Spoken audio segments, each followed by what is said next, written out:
友，大家好，欢迎收看天津卫视大型情感节目《爱情保卫战》。好，先来认识一下我们今天的5位情感疗愈谈的老师。大家好，我是律师任占民，用法律守护爱情，让爱永不变质。大家好，我是雷鸣。我一直认为解决夫妻之间的问题，现场早就该有一个专职律师。任律师终于坐在这儿了。所以我们这个爱情婚姻也是要讲理讲法，讲情讲义都有了大家好，我是严品红。激情是爱情的花火，那理解才是爱情的根基。大家好，我是李阳。幸福就是不管你需不需要，我一直都在。大家好，我是曲伟。这官司有输赢，但婚姻里头可没有胜负。好，让我们来一起认识一下今天的2组嘉宾，请开门。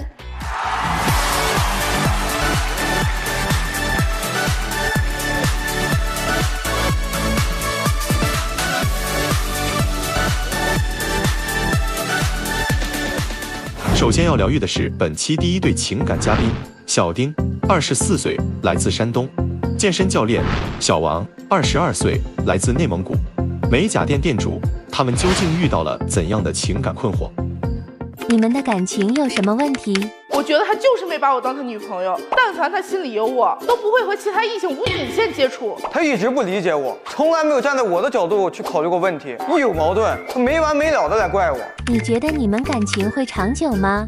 我对他的感情已经被他消磨殆尽了。如果他再继续这样下去，我真的接受不了了。长不长久不按他说了算吗？他一直各种挑我毛病，我怎么做都不符合他心意，我也不知道该怎么办了。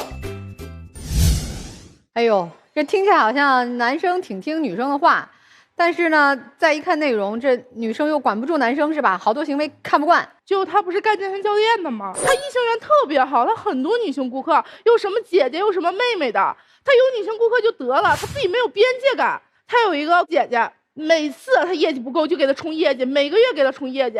那姐姐在他那冲的业绩已经排到明年了，到现在根本用不完，这个月还过来找他冲业绩。然后突然有一天周六周日给他打电话小丁，我那个行李搬不动，你过来帮我搬一下家呗。人家屁颠屁颠过去帮他搬家去了。我说我美甲店刚开业的时候，我让你过来帮我忙，你说你维护顾客，你过不来，人家客户给他打电话过去帮人帮忙去了。他每一次就从来这个节目也是他想来的，就是我日常生活中一直在挑我刺儿，你能明白吗？你先别说挑刺儿这事，先把这事儿说明白了。我干健身教练，他就跟这个销售行业多少沾点关系嘛，对吧？我去帮人搬个家，对吧？就我有点女性客户很正常，就是我就是觉得那个女生对他就是有意思，不然不可能一直在他那冲业绩啊。而且那天晚上那顾客给他打电话说，哎呀，我看你这个月业绩又不够了，要不然咱晚上出去吃个饭呗，正好我给你冲点业绩。完了还带一个闺蜜，2女1男出去吃饭。我说行，你为了咱俩小家你挣点钱不容易。我说那你去吃饭，我给你打电话呗，我宣示一下主权。你就别挂了，我听你们唠啥大半夜出去吃饭，那我不得听听说啥吗？对呀，人家走之前答应老好了，到地方电话死活不接。为啥不接电话呀？吃饭也是跟这个业绩有关系。就是因为我刚步入这个健身行业不到2年。这个姐呢是我的一个前辈说，小丁，我看你可能缺客户，我这是一个优质客户推给你，你剩下你自己去围。他给我们2个人一起冲业绩，对吧？我们2个原本寻思，这个姐既然给我们补业绩，我们不会扣钱。我说不行，我们请这个姐吃顿饭呢。听懂了，你们2个同行请这个同一个客户吃饭。对，原本是这么说的，结果呢，我那前辈呢10点多人家没下班，人家姐就听说，那这样吧，我正好有一个闺蜜刚回北京，我说这样。我请你们2个吃个饭，正好她原先有运动习惯，我说你看看你给她制定个计划。这都听懂了，那你为啥不接电话？正在聊着这个单的时候，突然给我来一电话，我就下意识给扣了嘛。后面呢给我打，然后人家姐说，小丁你女朋友不放心你跟姐姐出来吃饭是吗？就我脸上当时就挂不住了，我本来就在聊正事儿，对吧？而且回去我就跟她说了，她不信。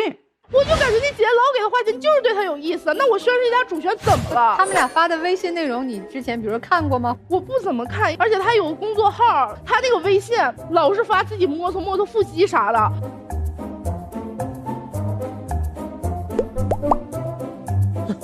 我看完也迷糊。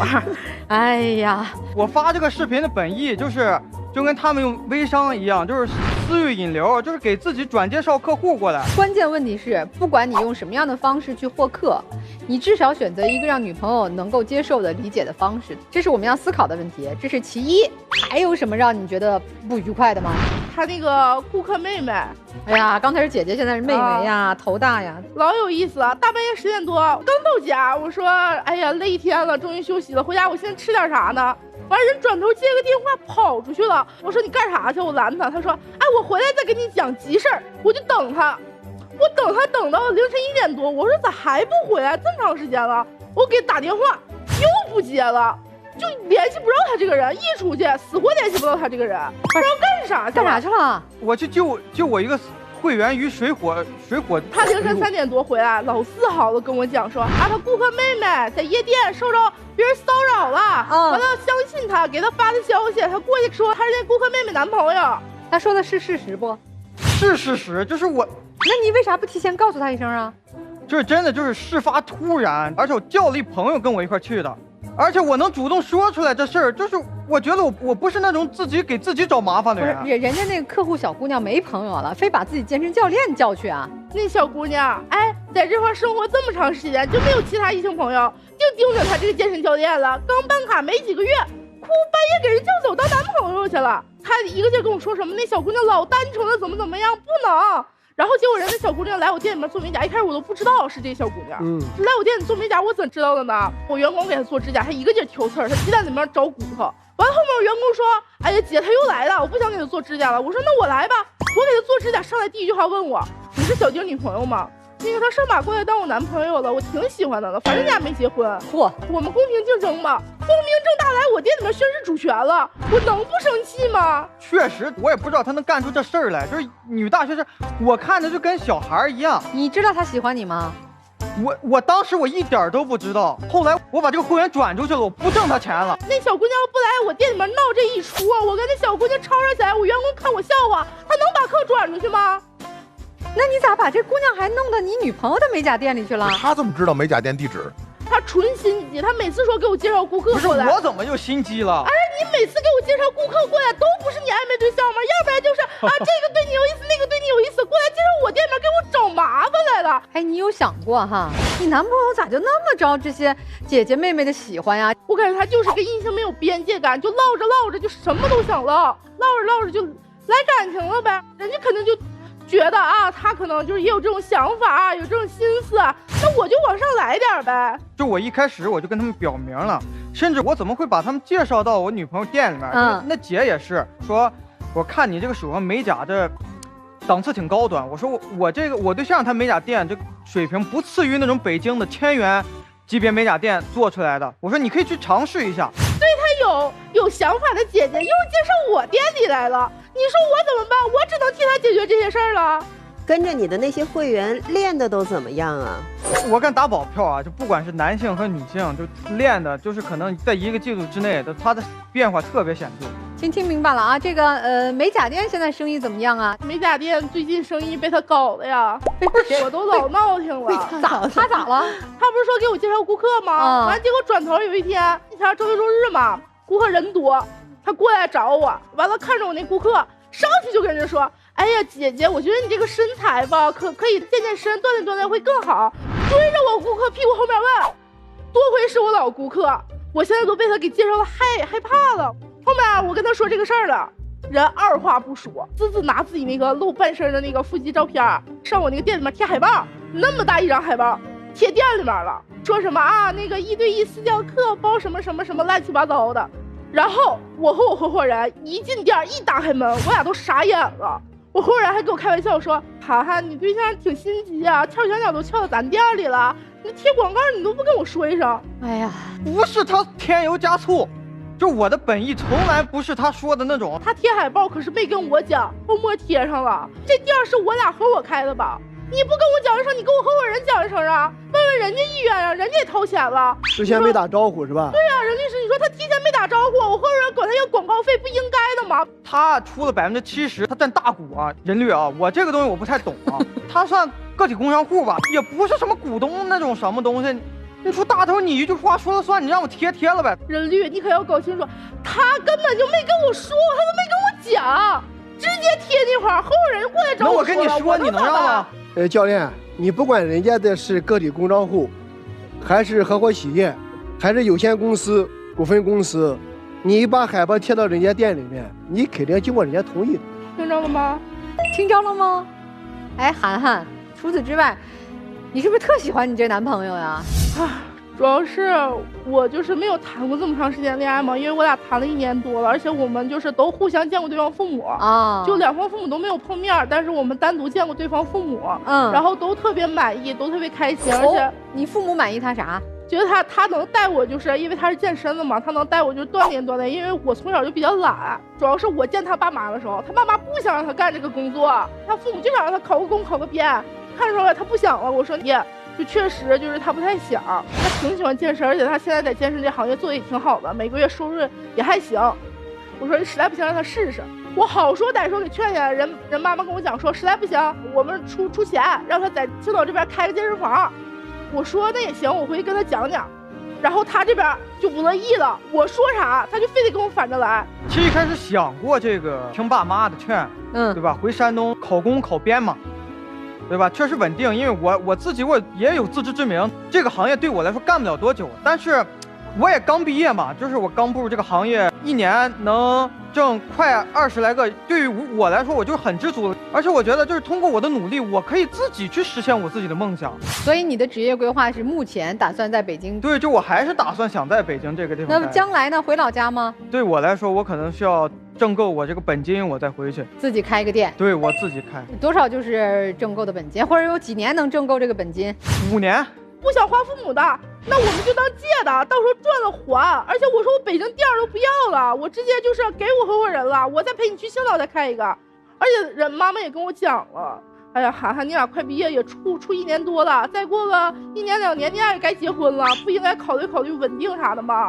而且他这个工作根本不稳定，你说每个月有的时候业绩好，有姐姐给他冲业绩，有的时候那姐姐不在，不给他冲业绩，他根本不稳定，他这个工作。行，这个看来对未来的这个规划，两个人想法也不太一样。那我问问小丁，你这女朋友你还喜欢她吗？喜欢啊。喜欢她啥呀？喜欢我给她解决那些屁股后面的麻烦事儿。啥麻烦事儿？她那些姐姐妹妹都得我来解决。解决啥？听不懂哎。就像那个妹妹，觉得就是那妹妹觉得她是她男朋友了，后面跟我说啊解决不了了，完了之后又我来解决。我是正牌女友，我又生气，完他又跟我说啊，我一开始不是这么想的。哎，你觉得你男朋友还喜欢你吗？我觉得他心里面根本就没有我。为什么这么说呀？因为他心里面但凡有我，他就不会跟其他异性搞成这样。你心里还有他吗？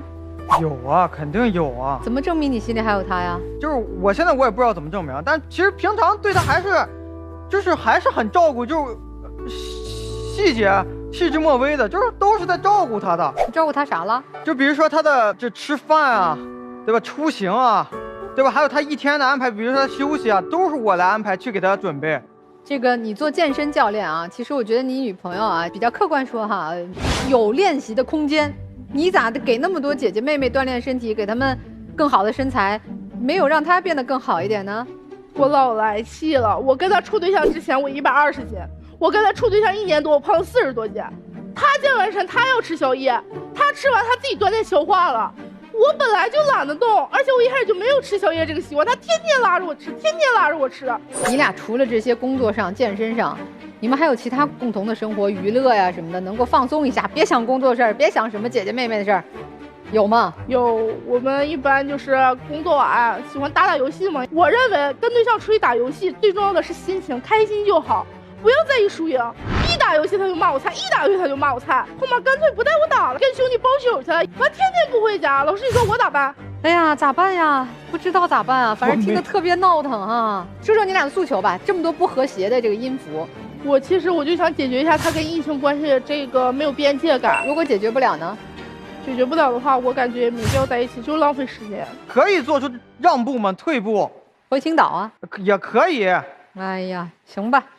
那你们这一对是夫妻还是情侣？情侣，也是情侣。你有什么观点？感觉他俩处挺累的，但这老妹儿挺喜欢他。但我想跟这姑娘说，以我过来人的角度，建议你这莺莺燕燕一定得掐住了，这个掐不住的话就不要了。来听听我们导师的建议啊。丁教练，我感觉是这样，那不但有优越感，而且你还很享受这个过程。你在一些关键事实方面，你含糊其辞，解释无力，反正没有取得我的信任。就是现在丁教练现场的状态，我认为他短时间之内是改变不了的。我一开始就觉得他在北京这边肯定是改变不了了，所以我想给他一回机会。我说实在不行就听父母的，回青岛开个健身房。这就是正是我要说的第二点，你就是换一个空间，换一个地点，他还会有新的会员，女性会员。所以我就想，如果他回青岛还不改变的话，我就跟他说再见了，我就感觉没必要了。第三点是这样的，你就是再忙，你不管是和客户也好，我们都有我们的自己的工作呀，都有自己的客户呀，都有自己的领导和同事呀，但是这个不影响接电话。你说那些理由，说实话，我是根本不信。我不相信，就让你和一个客户当着客户的面，去接你女朋友的电话，他会认为没有面子。那如果是这样的话，这个客户宁愿不要呀，我得选择女朋友呀。我不希望这样的客户存在，制造我们俩之间的矛盾呀。你包括你和那妹妹也是，如果是我的话，如果我凌晨3点出去给一个妹妹当这个男朋友，我女朋友不舒服的话，我会宁愿不去。你看你在台上，你根本说不清。所以我的建议是，可以给机会，但是说实话，我信心不足。我们有一个词叫钟情妄想。什么叫钟情妄想呢？就是一个人，我甚至没有见过对方，我就看着他的照片，我就能假想这个人爱我，但是它是一种心理上的不正常，是妄想。那什么叫正常呢？他一定给了我什么暗示，我跟他应该有机会，我甚至跑到他女朋友店里，是咱俩公平竞争吧。我要完全没理由我干出这事儿，是我不正常。你认为他所有的姐姐妹妹都不正常吗？也不是所有吧，就有那么几个。我对他为什么那么喜欢，是因为就我无意中提起一个小事儿，他转头就带我去，就这么一个小事儿，他都记得。涵涵，你理解刚才我在说什么了吗？我理解。如果他们的思维是正常的，我胆敢登堂入室去跟你示威，一定有逻辑原因。我问一下啊，丁教练，你是不是觉得就是你周围那些女性客户他们的逻辑判断有问题？他们纷纷判断你绝无可能，然后他们削尖了脑袋追着你，哭着喊着不行，我得跟你的女朋友去较劲。这个具体原因确实我也不知道，我不知道就没有责任，我不知道，对吧？他们就那么想不开，我有什么办法？我知道你都不喜欢，忍不忍啊？我就是无辜的。不，你会忍的，你会忍的。你已经主动替他跟他妈妈周旋了，你会忍的。你已经打算付出自己事业上的所有的努力和积累，你打算跟着他到另外一个地方从零开始。他表达明确了，我不愿意去，你还主动贴上去，求求你去吧去吧，我们快去吧，这就是你的状态。刚才小丁一直在跟雷老师就顶着说我不知道啊，我不知道为什么呀。如果你真的不知道，那才更可怕呢。你无意识的去做出很多行为，让女性对你产生误会，这不更可怕吗？你人格特质就是招蜂引蝶呀，谁敢跟你在一起啊？你刚才言之凿凿的说，我可能未来5年吧会稳定下来，也会考虑什么婚姻家庭，就最终你还是希望有归宿的一个人，是吧？对。你要说我终身驰骋在旷野上啊，到处都是花儿鸟儿，那你随意，那是你的人生。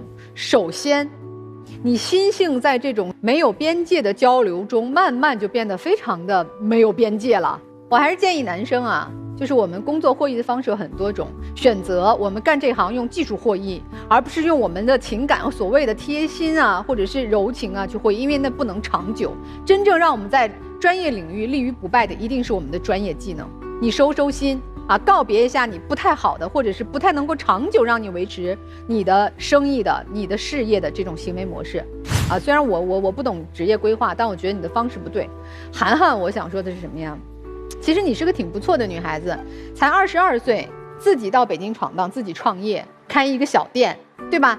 能撑起一方天地，你是内心有力量的姑娘。但你把这个力量用来帮他挡莺莺燕燕，你真是劲儿太多了，没地儿使你。我们择一良人，他也不能说他就是个坏人，但至少在你们这个年龄段去谈恋爱的时候，他不具备成为你这样一个很认真，她是个很认真的姑娘，很认真、很专情、很努力的姑娘的伴侣，你驾驭不了，你也承受不了，也没必要承受，你就不能找这种类型的，你完全不能理解他，不能接受他，无法共情，只会给自己带来伤害。最重要一点，他也没有那么喜欢你，他丝毫不顾及你的感受。但凡你在他身边的价值超越了你现在更多一些，他觉得那我算算账，外边的姐姐妹妹不如我女朋友值钱，不如我女朋友珍贵，那咱收收心吧。你也没这分量，一他没那么爱你，二你所爱非你此刻的良人，所以告别一段让自己消耗的关系，我觉得是明智的选择。我不知道这场上会不会我是唯一一个会相信你的人啊，小丁。我觉得你嘴太笨了，我帮你说两句。我觉得他真的不是在养鱼，他只是在用他的方式去增加客户粘性。这个我相信，但是方式我不接受。我不接受他的方式。但是这个当中呢，可能会因为我们刚才一直都纠结在边界感这3个字上嘛，我觉得从涵涵的这个角度，你认为他是在有意的模糊掉这个边界感，但我怎么感觉他脑海当中压根儿就没有边界感这3个字。所以我其实挺想问一下小丁的，你爸爸妈妈当中是不是有至少有那么一个人是社交达人呀？2个人都差不多是，都是社交达人吧？因为我们通常觉得没有边界感的人，不是你的问题，是你背后的那个家庭里可能就有没有边界感的这种习惯。所以涵涵，你刚才提到了，说我跟你回青岛，我告诉你，真回青岛了，绝对不是你想的那样。你可能会遇到了一个不停介入到你个人生活当中的婆婆和公公，因为他们不觉得这叫打扰，不觉得这是规划，他们习惯了，他们觉得这是亲密，我把你当朋友，我把你当家人，我才这么对你，他就这样。所以你看他刚才他努力的表达，其实他什么都表达不出来，因为他骨子里是认同他的这种方法的。那小丁，我要告诉你啊，你得学会拒绝。你要的尊重就是他学会拒绝，对。但是你这个拒绝对你来说太难开口了，因为你爸你妈可能都没这么教过你，觉得人家但凡能找得上你，你尽己所能就得帮这个忙，就是太热心了，太习惯了，没有边界感，不仅是跟家人没有边界感，跟别人的相处可能也没边界感，并且乐在其中。那如果是这样的话，我觉得对你来说还是一个蛮大的挑战的。其实还有一点就是身边朋友嘛，他们就老跟我说，男人爱一个人就是钱在哪他就爱哪，就是他所有赚的钱都是就是在我这边，他也就留一个生活费啥的。包括就是因为我见过他父母嘛，他爸妈是经历了7、8年的爱情长跑，然后结了婚，所以说我就感觉他父母你觉得你也专一的一个人。不是，我觉得他父母就是都很专一。我就觉得就是教出来孩子专一和边界感模糊，这个根本就是2个概念，就没人说他们2个人在边界感上没冲突，你俩有冲突，而且钱在哪儿，爱就在哪儿。你不要用这种只言片语、碎片化的东西去指导你的人生，指导你的爱情观，最怕这个东西了。你得知道前因，你也得知道后果。健身多久了？大概2、3。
做。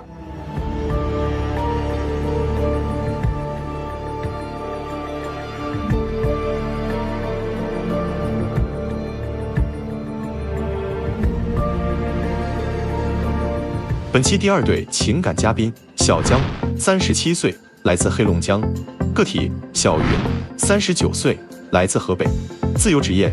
那么他们又遇到了怎样的情感困惑？你们的感情遇到什么问题？我之前离异受过伤，他想跟我闪婚，他说先结婚再培养感情。我本来刚从一个坑里爬出来，感觉自己又要进入另一个坑里了。他老忘不了他上段婚姻，我帮他赶紧走入下一段婚姻，我为他好，我有什么错啊？你接受不了对方哪些缺点？他经济上不让我管，还给我提供不了情绪价值，而且他的心理年龄上就像个20岁的毛头小子，我没办法陪着他成长。我天天阳光开朗，他一身负能量，还特别双标，总跟我没事找事儿。哎呀，这俩人彼此都是对对方的不满哈。我最听不明白第一点就是，这咋还你着急跟他闪婚，要给他疗伤啊？也不是闪婚，就毕竟年龄在这上嘛。啊，3个月还不叫闪婚，先后恋爱不一样吗？你们俩才在一起好了3个月。我们俩刚开始的时候，好到3个月的时候，他就要跟我闪婚啊。然后这相处这1年当中，不光这一件事，还有好多事儿呢。这次来这儿也是我要来的。不是，那啥叫这个？什么叫先结婚后培养感情啊？这是男方说出来的哈。对，我就跟他说，我说我是过来人，我经历过一段，我知道这个进入婚姻之后，他就不可能培养出感情来，他只能消耗以前的感情。所以我们那我这不没经历过吗？就你经历过，我们必须。那你听我的了吗？先谈恋爱有啥区别吗？他现在就总是呛着我说话，所以我就说，我说分了算了，我们就不要再处了，还有什么可处的呀？然后他就说，他说你就没想着跟我好好过。然后我来这儿也是想各位老师来听一听我们这个相处1年的时间的这些个事情，到底是不是我的问题？行，咱一点点说起来哈。先冒昧的问一下，您离婚多久了？我离婚到现在有4年了吧？离婚有3年的时候遇到了他，我那个时候也不想老活在过去嘛，就想着也是开展一段感情，往下走一步吧。然后就去相亲，这不就认识他了吗？他当时给我的感觉特别好，看着特别老实、单纯，然后对我呢，可以说那个时候就属于挺会哄的，也百依百顺的。然后我也有点恋爱脑上头吧，我们俩就相处了。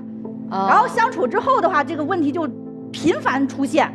第一次出现问题让你印象深刻的是什么情况？最先的不就是这个闪婚问题吗？我呢，因为上一段感情的时候有过2个孩子，原因是因为生2胎的时候是个早产，2斤多重出生的时候，就算保温箱里边出了院了也才4斤重，所以我就照顾的比较细致。那个时候对于我前夫就有点疏忽，他就出轨了，我就那时候就终日的就以泪洗面，反正我这段婚姻肯定走不下去了，就分开了。然后我被诊断出来有点轻微的抑郁，所以当他刚刚开始跟我提出这个要闪婚这个事儿的时候，我就特别接受不了。你认识他的时候，从那段婚姻当中走出来了吗？有一点情绪上的问题吧，就是一想起以前的事情来，还是会激动的这种。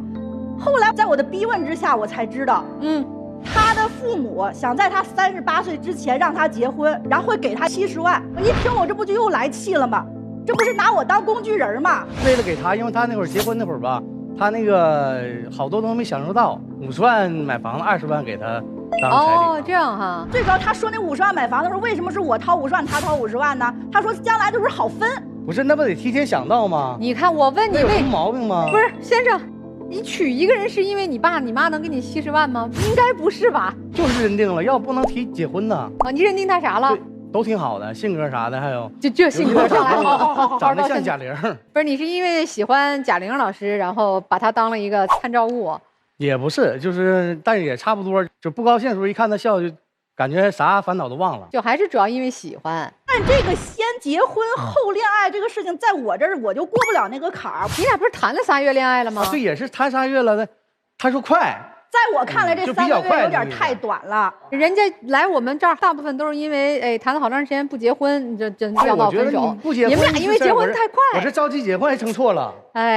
着急结婚还不好说对错啊，咱得一点点聊。那既然谈到结婚了，双方父母都应该见过了是吧？我去见过他父母了。那你父母什么意见呀？对这个女生？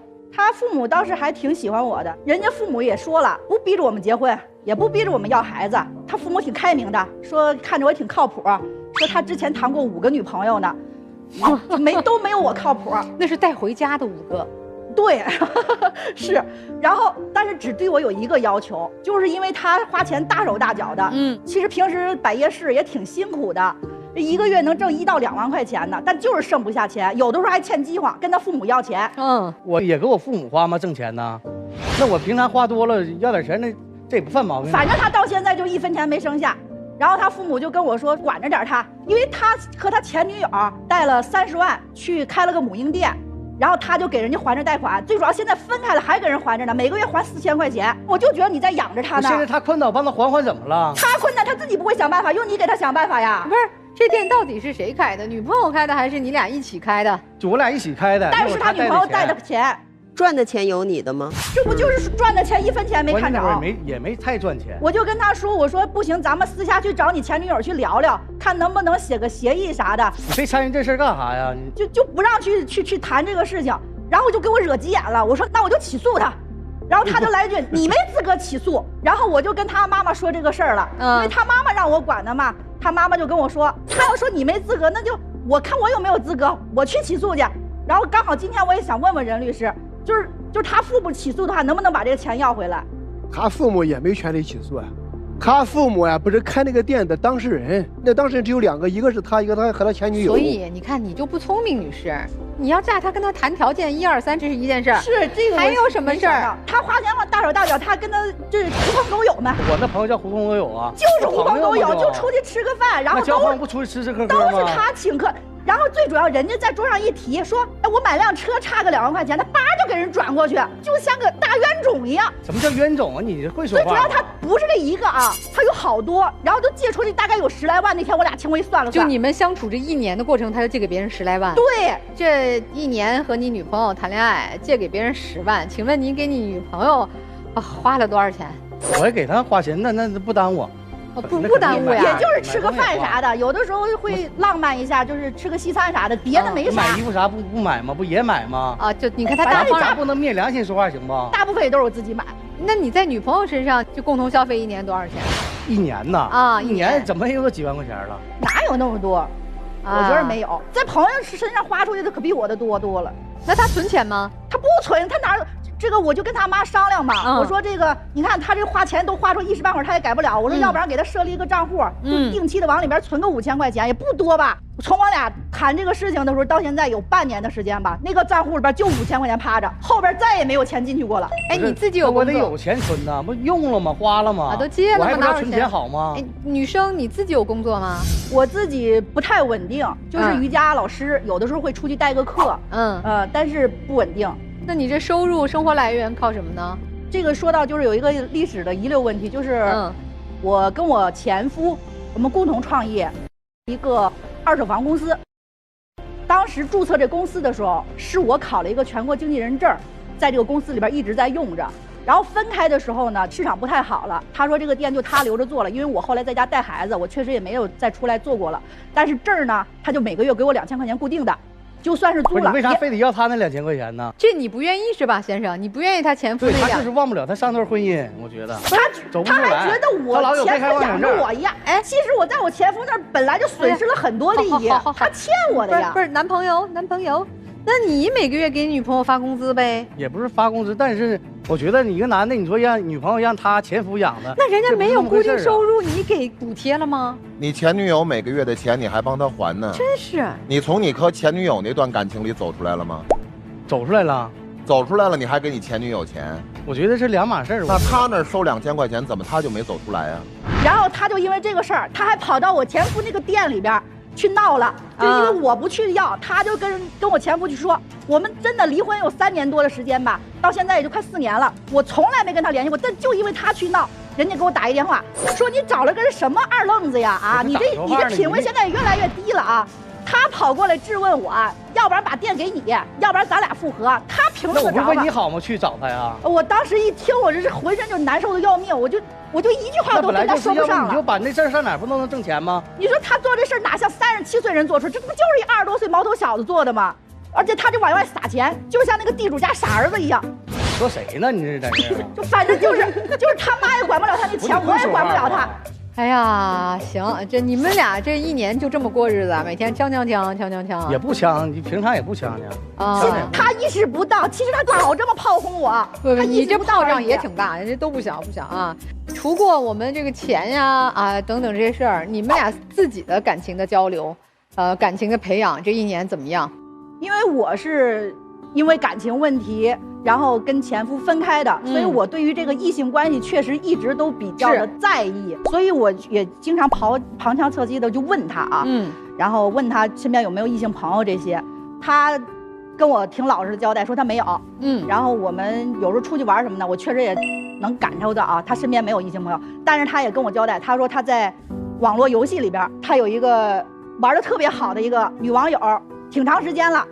天天以老公老婆的相称，在我看来，这个他就是情侣关系，然后他还都已经给人家那个女网友花了7、8万了，就是累计下来。我是那游戏里花的，反正就是累计下来一共7、8万了。然后人家生日他都记着，999朵玫瑰给人家送着，是那个游戏里的玫瑰，那也是一种爱情的象征。在我俩连微信啥都没有，只在游戏里，只限于游戏说话。那个游戏的7、8万是人民币7、8万，对。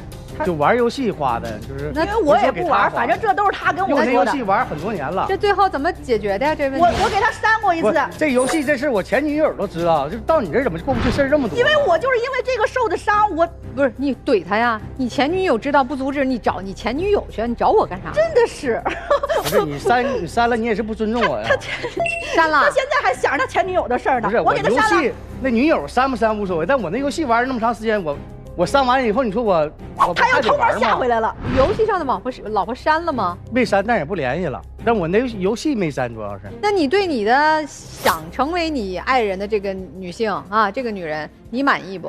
挺满意的。他现在说满意，他特别双标，他自己的这个男女问题，他自己的这个男女问题没解释清楚吧？他还说过我。就是因为我那个时候抑郁的时候，我就好写个网文啥的，写个文字啥的，能输出。然后呢，写的水平也一般，也没有受过什么专业的训练，所以我在网上面就有一个山东的老师，我都不知道人家长什么样子啊，就相当于一个引路人，就是每次我写完的一点东西，我就会给他看一看，然后给我点评，我再发到网上去。所以呢，我就跟他交流就比较频繁，就这个他就不行了。他就说他说我精神出轨，那你这不叫双标吗？我这游戏女朋友不行，你这天天这个笔友就可以。他笔友管人家叫老公了吗？我那应该是没有。过生日送999朵玫瑰，那他这个也不太正常啊，他这属于精神出轨。我们连一支笔一个纸的交情都没有，我可不记着人家生日。有了吗？他就非得让我删了，然后还说你网文也不要写了。其实这个在我最黑暗的时候，这个就像我的一个救命稻草一样，它对于我来说是一种精神上面的一个抒发，一个情绪的出口。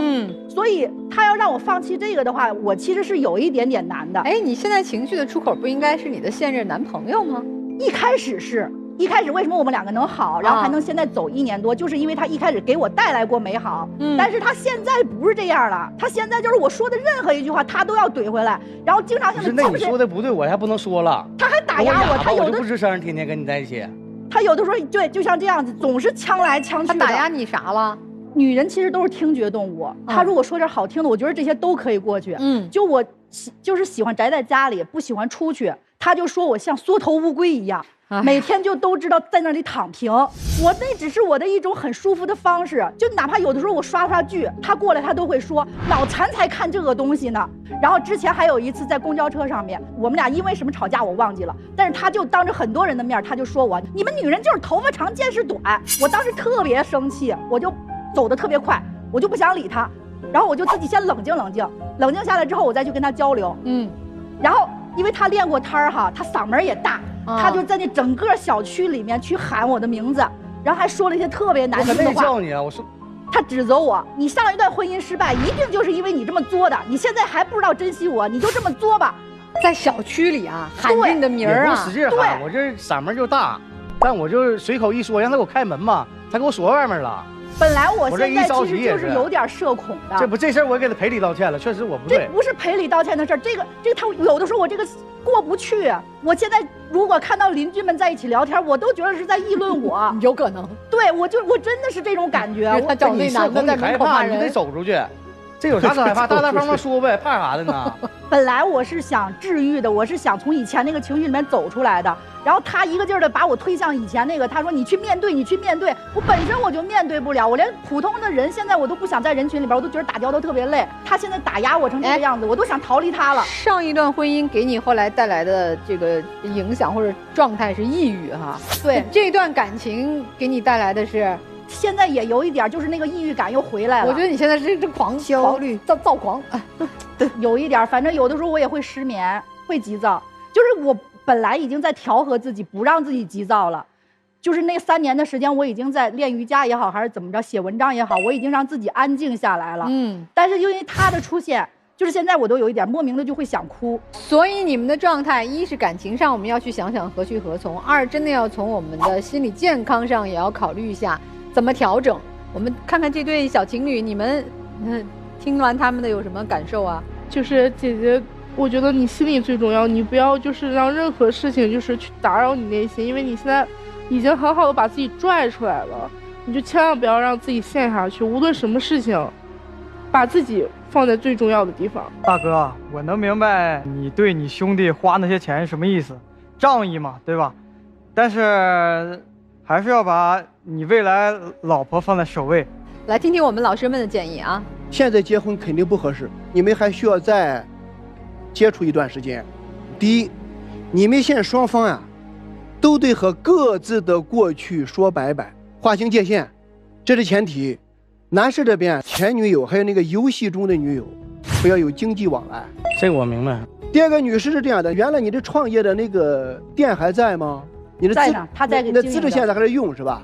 对，我觉得男士说的也对，一个2000块钱何必呢？干脆别要了，你别因为这2000块钱影响你们这段感情。这些事情和你们将来比起来小事。第二个，我感觉男士这样，你这个不懂得如何持家和顾家。虽然你也能挣钱，但是你存不下钱。对，我存不下钱。你存不下钱，这个女士呢，她就没有安全感啊。你得调整一下，如何理财，把这个钱规划好。女士，你一上台，其实你的整个状态是焦躁的，很不稳定，你发现没有？我觉得目前这女士的决策是对的，等一等，别那么着急。还有一点，女士，我觉得你做的有一点欠妥，就是你不能把人家游戏删了，这是她的一个爱好，这也是人家的权利。同时，你也不能干扰人家笔友，你跟人家笔友一样的，你一反对人家删你的游戏，你就不能说让人家和笔友断了联系啊。事件不同，性质是一样的。是，就是你跟那个涵涵有一点特别像，你跑不了。涵涵是不断的自我催眠，你知道你的问题是什么？我听听。他借给他那些朋友那10好几万，你着急吗？我只是想让他存住这笔钱。咱们先说这钱关你什么事儿？那是他婚前个人财产，你是有多想要这10几万啊？你才着急，你为什么不去要？我替你去要，关你什么事儿啊？我都说过了，可以不用写我的名字，如果你要怕我花的话。你在设想什么？你在设想什么写你的名？所以你已经全部在假想我们结了婚以后怎么着？你一切问题的处理都以我要跟他结婚为出发点。我问一下，你们恋爱1年了，你管住他什么了？他妈妈说让你替他管他，他妈妈37年都没把他管成一乖孩子。他妈妈说你替我管他吧，你真管啊？1年你管住什么了？是他什么都没有按照我说的去做。所以你管得住吗？管不住。他妈妈说你替我管他吧，这顶高帽你戴吗？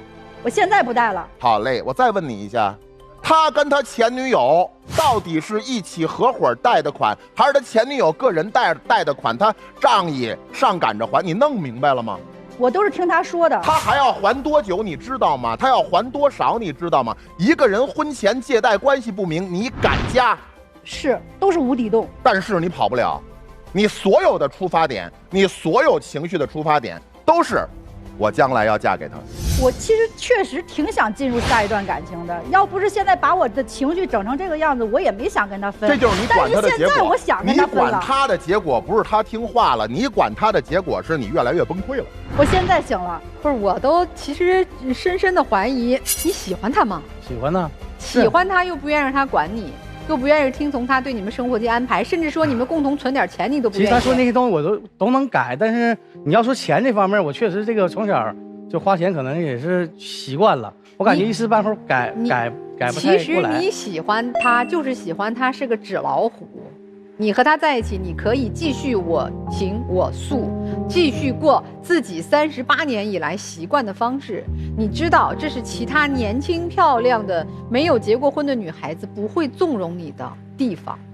你喜欢他的就是这个，但是我跟你说，这个男人身上有他的优点，他在情感关系中相对是单纯的。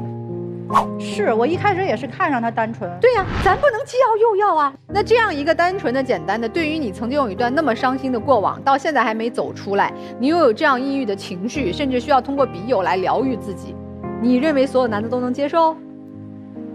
你也知道，这个男人走到你身边愿意娶你，也值得珍惜，对不对？否则你纠结啥呢？人家没有孩子，清清爽爽、单单纯纯，愿意陪你一起疗愈，这不就是你喜欢他的地方吗？你也敞开一些心扉，不是所有男人最后给你带来都是伤害，你也敞开心扉去接纳一段感情，你也投入一段真正的感情去好好的包容他，因为他没结过婚啊，他相对比你来说在情感关系上是单纯的，在家庭责任和家庭角色上是没有你这样过往的经历的，给彼此一些空间，共同往前走。我还真挺希望有一天你们走进婚姻。那我能咨询任律师了吗？啊，咨询。任律师，我有一前女友，我前女友啊，当年在外头欠了一笔钱，不是我贷的款啊，是用她的名字贷的款，但是我给她担保了，是不是她贷多少，我就得还多少，如果她不还的话。对，你担保责任就是这样的。对，但是真的是以她的名义借贷。对，你是担保人嘛？但是我担保。你只要在担保期限内，那你肯定要履行担保。你担保了没有？我没担保。所以我觉得这位女士，雷老师说的特别好。第一个，你替前女还钱还到什么时候，要还多少，这个必须弄清楚。我告诉他了10几万，就是不是我借的，是我那个之前的女朋友。你下次带着女士和你前女友一起把这事了了吧。那我跟你说啊，这事儿既然你要走入新的婚姻和新的感情在一起，必须断，凭什么给他一直还呀？我们听了都不愿意。你仗义是你的事儿，你俩共同生活，钱是你们俩的事儿，断了能不能断？能不能不替他还了？可以不还了。啊，听着了吧？我们帮你落实这事儿啊。我看到了2个特别具象化的形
并不适合在一起。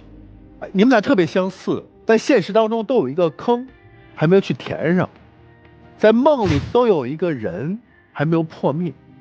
男士前女友那个坑没有填上，里头说不清是法律关系还是感情关系没断。女士前任那个证儿不是那边必须的，我特意在网上查了一下，只要那中介机构它有一定数量的资格证，它就可以，它不是必须要你这个，你完全可以拿回来。但这个坑不填，你们俩都有现实和精神上的坑都需要去补，补完了才能进入到感情，那你们俩肯定不合适啊。我觉得最明显的就是，你明明那会儿怕面对，他还非得让你去面对，不仅让你去面对，还给你制造更多的障碍让你去面对。他懂你吗？他接得住你的问题吗？接不住，他没有这么大的能量啊，他不是那个懂你的人。所以我们真是要分开自己感情的寄托到底在哪里，先做一个完整独立的人，两位，然后再去谈所谓的感情，好不好？赶紧分吧，做个朋友可能还可以。好吧，那我们两组情侣啊，究竟这感情该何去何从呢？你们也稍作思考啊，我们看看你们的最终选择。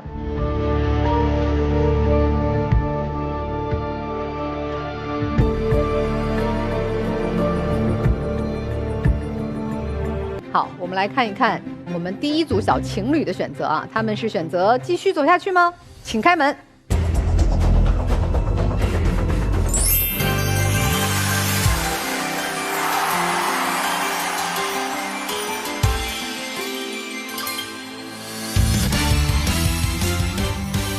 出来了，有什么说的吗？被几位导师们，这个算是骂醒了，确实准备就辞职跟他一起回到内蒙去了。回内蒙啊，不回青岛？决心嘛，就是直接回到他家那边。哎，这个有决心固然是好的，但是还要从现实出发，再好好考虑一下。毕竟这个工作呀、事业，它不是说一赌气咱就不干了哈。好好商量，我觉得至少有个态度，是吧，涵涵？你有什么要说的吗？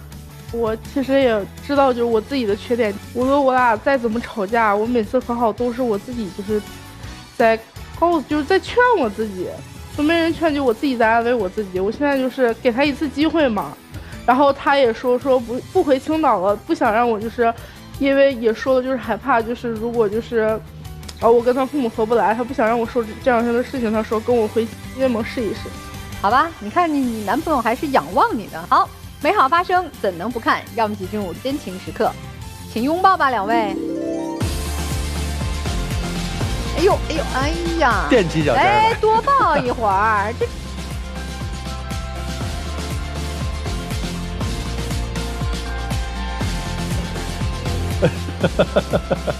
哎呦我的妈呀，这男孩是挺会那个的，我都看不下去。好了好了，请开灯吧。还是有很多甜蜜瞬间的。好。希望你们能一直甜蜜下去，好吧？好，路还长，慢慢走，再见。好，拜拜，导师，谢谢导师，拜拜，拜拜。